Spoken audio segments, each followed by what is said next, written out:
সংবাদ সংগ্রহ করতে গিয়ে হামলার শিকার হয়েছেন সাংবাদিকরা।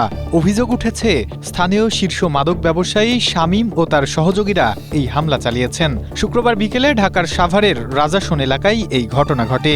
এ সময় হামলাকারীরা দেশ টিভির 2 সাংবাদিককে ছুরিকাঘাত করা সহ টিমের সদস্যদের এলোপাতাড়ি মারধর করে। পরে তাদের একটি গ্যারেজে আটকে রেখে মুচলেকা নেওয়ার চেষ্টা করা হয়। পাশাপাশি দেশ টিভির একটি গাড়ি ভাঙচুর এবং 2 সাংবাদিকের কাছে থাকা মানিব্যাগ, নগদ টাকা, ক্যামেরা ও অন্যান্য সরঞ্জাম ছিনিয়ে নিয়ে যায় হামলাকারীরা। চ্যানেলটির সিনিয়র রিপোর্টার তাইফুর রহমান তুহিন ও এসএটিভির সাভার প্রতিনিধি সাদ্দাম হোসেন সহ পুরো টিমের ওপর হামলা চালানো হয়। আহত অন্য 2 জন হলেন দেশ টিভির ক্যামেরা পার্সন কাইয়ুম ও চালক জয়নাল। এদিকে ঘটনার খবর পেয়ে সাভার মডেল থানা পুলিশ ঘটনাস্থল থেকে গুরুতর আহতদের উদ্ধার করে চিকিৎসার জন্য হাসপাতালে পাঠায়।